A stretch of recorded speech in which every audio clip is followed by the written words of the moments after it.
तो दोस्तों drama case number 9 की लास्ट एपिसोड कब आएगी, इसकी रिमेनिंग एपिसोड कितनी रहती हैं और एग्जैक्टली इसका एंड हम किस तरह से देख रहे हैं। इस ड्रामे को इतना जो ड्रैग किया जा रहा है उसमें फजूल किस्म के सीन डाले जा रहे हैं, जिसमें आपको दिखाया जा रहा है कि जो कामरान है पहले उसने इंटरव्यू दिया, अब उसके बाद जो सहर है वो इंटरव्यू देगी। और मजे की बात यह है कि इस ड्रामे के अंदर हमारे जो शाहजेब खानज़ादा साहब है जिसने ये ड्रामा लिखा है वही बंदा इसका इंटरव्यू करेगा और वो सारी चीजें खोल के रखेगा। उससे पहले उसने कामरान को भी कॉल की थी कि तुम आओ इधर, जो तुमने उस फजूल से बंदे को इंटरव्यू दिया है ना, खैर वो इंटरव्यू तो नहीं था, उसने तो कोई सवाल ही नहीं किया, ठीक है, उस पर भी मैं बात करता हूँ। तो शाहजेब ने उसको बोला कि तुम एक बार मेरे पास आओ, मेरे सवालों के आप जवाब दो, ठीक है, अगर तुम मुझे मुतमिन कर गए ना तो मतलब कि तुम सच्ची हो। तो उसने कहा है कि ये कहाँ पे लिखा है कि अब तुम्हारे पास आना जो है वो मेरे पे फर्ज हो चुका है। तो खैर वो उसको इग्नोर कर रहा है, वो वहाँ पे नहीं जाएगा। तो अगला जो इंटरव्यू है ना वो सहर का होगा और वो भी शाहजेब के पास। तो वहाँ पर जो परफॉर्मेंस, खैर उसने तो सच बयान करना है ना, सहर ने परफॉर्मेंस नहीं देनी। तो उसके बाद इस पूरे ड्रामे का, इस पूरी कहानी का जो नक्शा है वो बदल जाएगा। लेकिन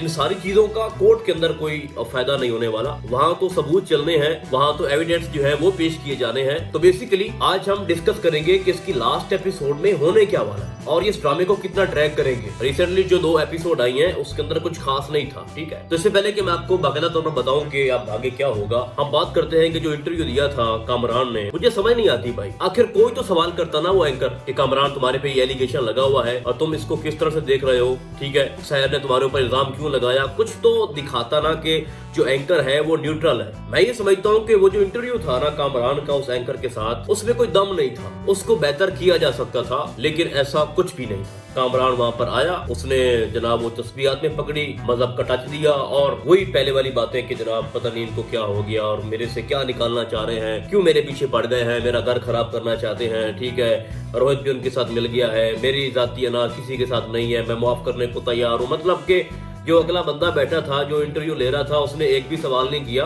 वो चाहे कामरान के साथ मिला हुआ भी होता ना, लेकिन कुछ तो ऐसा करता कि जो ऑडियंस देख रही है कम से कम उनको तो ये ना लगे ना कि ये बंदा भी इनके साथ मिला हुआ है। उसने प्रोग्राम का आगाज ही ऐसे ही किया जैसे ये कामरान का वकील हो। खैर अब नेक्स्ट आपको दिखाया जाएगा कि जो हमारी सहर है वो इंटरव्यू देगी शाहजेब साहब को और वहां से बहुत सारी बातें निकलेगी। अब बात यह है कि जो वकील है सहर की, उसके पास कुछ एविडेंस आए हैं कामरान के मुलाजमीन के। कामरान ने जो रिपोर्ट पेश की थी ना उसके अंदर जो उसने नंबर मेंशन किए थे, ये मैं आपको वो बात बता रहा हूँ जो आगे जाके कामरान को झूठा साबित करेगी। बेसिकली वो जो नंबर थे ना जो उसने शो किए थे वो उन मुलाजमीन के नाम पे नहीं थे, वो किसी और के नाम पे थे और उनको चला ये लोग रहे थे। तो मतलब जो उसने रिपोर्ट कामरान ने पहले वहाँ पे पेश की है वो वहाँ पे झूठी साबित हो जाएगी। पहला एविडेंस तो ये आ गया। दूसरा जो कामरान के खिलाफ एक सबूत है वो किरण के पास जो ड्राइव है ना वो वहाँ पर पेश करेगी। तीसरा जो एसपी है जो इस सारे मामले को दोबारा से देखेगा, जो कि अभी तक वो अपने घर से बाहर नहीं निकला, ठीक है, और उसने कोई भी कार्रवाई नहीं की, वो दोबारा से जांच पड़ताल करेगा, वो मुलाजमीन के बयानात लेगा, फिर उन मुलाजमीन में से कुछ का जो जमीर है वो ठीक हो चुका होगा, मतलब अगर 4 मुलाजिम हैं तो उनमें से 2 जो है वो सहर के हक में बयान देंगे। उसके बाद जो अली है वो भी कुछ एंड पे करेगा। तो बात करने का मकसद ये है कि सारी चीजें कामरान के खिलाफ जा रही हैं। इस ड्रामे के अंदर, इस केस के अंदर कुछ बचा नहीं है, बस इस ड्रामे को ड्रैग किया जा रहा है जो कि बिल्कुल ही मंतक से हटके है। अब आपको एक मिस्टर बुखारी का वो क्लिप दिखाया गया जिसके अंदर वो तैयारी करवा रहा होता है अपने मुवक्किल की, यानी वो इस हद तक का एक खतरनाक वकील है जो सच को झूठ में और झूठ को सच में तब्दील करने में माहिर है। तो उन्होंने ये शो किया है कि इतना आसानी से जो बुखारी है वो सहर को नहीं जीतने देगा, यानी बड़ा टफ मुकाबला होगा कोर्ट के अंदर। तो एग्जैक्टली अब जैसा कि मैंने आपको बताया कि जब तक जो किरण है उसकी बीवी कामरान की वो कोर्ट में नहीं जाएगी, वो ड्राइव लेके वहाँ एविडेंस जो है बतौर वो पेश नहीं करेगी, तब तक जो हमारा बुखारी वकील है वो सहर को नहीं जीतने देगा, चाहे कोई जितना जोर लगा ले, चाहे रोहित उल्टा लटक जाए, चाहे दिनेश कुछ कर ले। मैं तो ये भी कह रहा हूँ कि अगर एसपी जो है वो भी कोई नई रिपोर्ट अच्छी सी बना के लेके आ जाए जो कि कामरान के खिलाफ हो, फिर भी जो वकील है वो सहर को कामयाब नहीं होने देगा। अगर कोई कामरान को फंसाएगा ना तो वो उसकी अपनी बीवी होगी और वो सबूत लेके आएगी। और मैं आपको फिर से बता रहा हूँ कि वो जो ड्राइव है ना जो फेंक दी थी कामरान ने, उसकी कॉपी किरण के पास मौजूद है। तो अपने शौहर का बेड़ा गर्क जो है ना वो खुद किरण करेगी और कोर्ट में आकर सबके सामने गवाही देगी। इस तरह से ड्रामे का इख्तिताम होगा।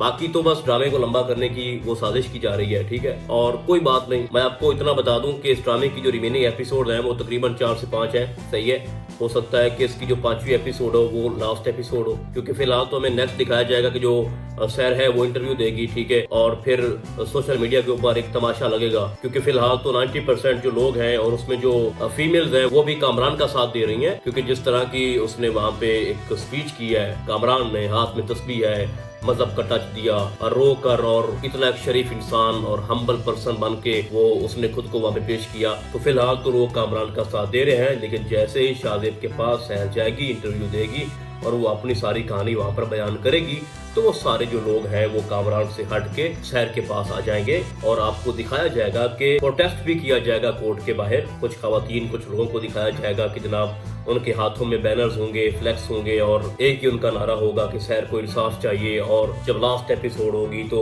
कोर्ट के बाहर एक बड़ा हजूम लग जाएगा और जज भी वेट कर रहा होगा कि सभी लोग जो हैं वो शहर के साथ खड़े हैं, और एक बहुत बड़ा इम्पैक्ट पड़ेगा कोर्ट के अंदर भी, जिसमें जो मीडिया है उसका बहुत ही पॉजिटिव किरदार होगा शहर को लेके, क्योंकि सारे तो एक जैसे नहीं होते। और खास जो है वो सबसे इम्पोर्टेंट जो कि शाहजेब खानदादा के पास ये जो इंटरव्यू देने जाएगी शहर, उसके बाद इस ड्रामे की जो कहानी है वो बदल जाएगी। एक हजूम लग जाएगा, लोग पागलों की तरह शहर के लिए भागेंगे, उसको इंसाफ दो किनारे लगाएंगे, ठीक है। तो इस तरह करके इस ड्रामे का एंड है। बाकी रोहित से जो मैं चीजें एक्सपेक्ट कर रहा था वो हमें नहीं मिल रही। उसका भी एक मेन किरदार है और सिर्फ एक गवाही दे देना और फिर उसके बाद चुप करके घर बैठ जाना, मुझे लगता है कि इसको मजीद बेहतर किया जा सकता था। मतलब कि अगर तुमने और तुम्हारी बीवी ने खुल के साथ देने का फैसला कर लिया है कि हम शहर के साथ खड़े हैं, तो भाई फिर खुल के उसका साथ दो। कि आप लोग इतने कमजोर हो चुके हो कि आपके पास कामरान के लिए या उसको फंसाने के लिए कोई भी सबूत नहीं है, कोई भी मतलब बात वही आती है कि जब वो आपके सामने कन्फेस कर रहा था, जब वो आपकी मिन्नतें कर रहा था, तो आपने उस वक्त कोई सबूत क्यों नहीं बनाया, आपने कोई रिकॉर्डिंग क्यों नहीं की, आपने कोई वीडियो कैप्चर क्यों नहीं की। इस तरह से अली जो अपनी कंपनी छोड़ के इनके पास आया था उसने भी कुछ खास नहीं किया, तो वहाँ पे आने का मकसद क्या था। यानी फिलहाल तो कामरान के साथ सिवाय उस इंस्पेक्टर शफीक के और उस वकील के, उसके साथ कोई भी नहीं है। और एक उसके ऑफिस का बंदा जो कि उसका सोशल मीडिया हैंडल कर रहा है वो फेक अकाउंट्स बना के, उसके अलावा तो कामरान के साथ कोई भी नहीं खड़ा ना। एक उसकी बीवी थी वो भी उसको छोड़कर चली गई है और उसने खुद को बंद कर लिया कमरे के अंदर, रो धो रही है। तो ये तो आप किरण से पूछना चाहिए कि जब तुम्हारा शौहर पहले ही इतना गंदा शख्स था, और ये पहले वो इजहार कर चुकी है, उसने पहले बताया कि तुमने मुझसे वादा किया था कि शादी के बाद मैं फिर से ऐसे कोई काम नहीं करूंगा। जब तुम्हें पता था कि वो इंसान इस तरह का आदमी है, वो मुझे कल भी धोखा दे सकता है, तो आपने शादी नहीं करनी थी। जब आप की है तो आप उसका साथ दो थी। अगर उसके साथ नहीं बसना चाहती तो वही उसको फंसाएगी जाके। और ये 100% मैं पूरे यकीन से कह रहा हूँ, ये सच है। बाकी के जितने भी लोग जितना जोर लगा रहे हैं, जो बुखारी है वो शहर को केस नहीं जीतने देगा। हाँ, लेकिन उस वक्त तक जब तक कामरान की बीवी की एंट्री नहीं हो जाती, जब वो कोर्ट के अंदर आएगी, सबूत पेश करेगी, तो बस खत्म। फिर वो सारी बातें सच साबित हो जाएंगी जो वहां पे रोहित ने की। यूएसपी रिपोर्ट लेके आएगा, फिर वो भी सच्ची साबित हो जाएगी। फिर वो हर एक बात जो सैर करती रही है, जिसको बुखारी अभी तक झुठला रहा है, वो सच साबित हो जाएगी। बस सस्पेंस को बरकरार रखने के लिए, इस ड्रामे को थोड़ा लंबा करने के लिए ये हथकंडे इस्तेमाल किए जा रहे हैं जो अभी आपने लेटेस्ट 2 एपिसोड के अंदर देखा। बाकी ओवरऑल इस ड्रामे की कहानी के अंदर कुछ भी नहीं है। तो इस तरह करके इस ड्रामे का एंड है। बाकी आपको क्या लगता है आपने मुझे कमेंट्स के अंदर बताना है। तो फिलहाल आज के लिए बस इतना ही। हम आपको बहुत जल्द मिलेंगे किसी और ड्रामे के नए में। तब तक के लिए अल्लाह हाफिज।